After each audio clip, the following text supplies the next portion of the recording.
कोई लहर नहीं थी किसी की। नरेंद्र मोदी और अमित शाह को महाराष्ट्र क्यों वोट देगा? पूरा कैंपेन उनके खिलाफ चला, इसलिए कि महाराष्ट्र लूटने का पूरा एक कारस्तान यहाँ हो गया।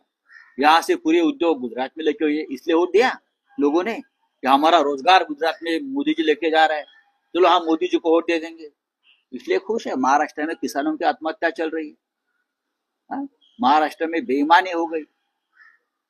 ये जो नतीजे आए हैं उसके लिए जिम्मेदार अगर कोई होगा महाराष्ट्र की जो नुकसान हुआ है, वो जस्टिस चंद्रचूड़ है। चीफ जस्टिस ऑफ इंडिया के पद पर बैठे व्यक्ति जिसने समय पर अपना निर्णय नहीं दिया, अपनी जजमेंट नहीं दी डिस्क्वालिफिकेशन के बारे में। 40-40 लोगों ने बेईमानी की। जिस पार्टी से चुनकर आए थे वो पार्टी को छोड़कर दूसरे पार्टी में जाकर सत्ता में बैठे हैं। आपकी जिम्मेदारी है संविधान की रक्षा। आपने अगर निर्णय दिया होता तो ये हिम्मत आगे कोई नहीं करता। आपने वो आज भी वो खिड़की दरवाजे खुले रखकर आप वहां से रिटायर हो गए।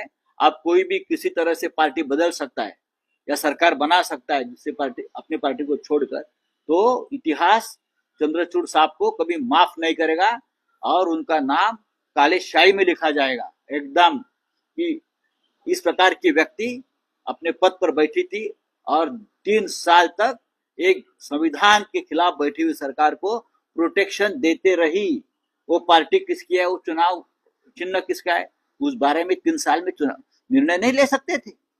इतने बड़े बड़े फैसले देने की आप बात करते हो ना, राम मंदिर से लेकर ये क्या बोलते हैं बॉन्ड तक, इलेक्ट्रल बॉन्ड तक, और पब्लिसिटी का स्टंट करते रहे आप लोग। लेकिन एक संविधान के खिलाफ एक निर्णय एक बड़े राज्य में हुआ है, उसके बारे में आपने मुंह पर ताला रखा और तारीख पर तारीख का खेल में सबको उलझा कर रखकर आप रिटायर हो गए। तो ये जो हुआ है महाराष्ट्र में, ये महाराष्ट्र याद रखेगा। ये चंद्रचूड़ जी है, उनके होते हुए ये सब हुआ है और हम याद रखेंगे। उद्धव ठाकरे शरद पवार जनता के न्यायालय में गए, वहां भी जनता ने देखिए जिस तरह से सुप्रीम कोर्ट में न्याय नहीं मिला, न्याय खरीद लिया, उस तरह से वहां पैसा यंत्रणा पूरी तरह से जिस तरह से इस्तेमाल किया गया। लेकिन हम निराश नहीं है, हम लड़ने वाले लोग हैं। हम बाला साहब ठाकरे के शिव सैनिक है। बाला साहब ठाकरे साहब ने भी उनकी जिंदगी में ऐसे बहुत हार जीत देखी है।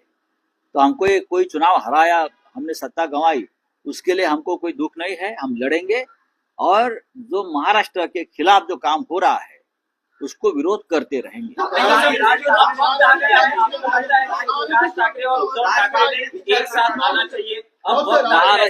महाराष्ट्र की जनता दुखी है, उस निर्णय से खुश नहीं है।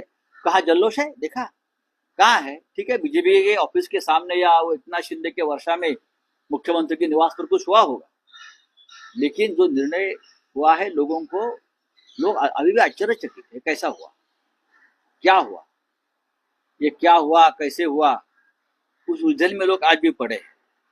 तो ये महाराष्ट्र के खिलाफ एक जो जनता का फैसला सुनाया गया है, ऐसे लोग बोलते नहीं, ऐसा नहीं है। तो हम लोग चाहेंगे, कल होने वाला है शपथ ग्रहण सोहळा, मैं तो कहूंगा ये महाराष्ट्र में नहीं होना चाहिए। ये सरकार गुजरात लॉबी ने लाई है, व्यापारी मंडल ने लाई है वहां के। तो शपथ ग्रहण सोहळा गुजरात का जो एक बड़ा स्टेडियम है मोदी जी के नाम से, उनके ऊपर होना चाहिए। अगर आप शिवाजी पार्क में करेंगे तो छत्रपति शिवाजी महाराज का अपमान होगा। अगर आप वानखेड़े स्टेडियम में करेंगे तो सामने ही हमारा 106 शहीदों का स्मारक है, महाराष्ट्र के लिए जो शहीद हुए थे उनका अपमान होगा।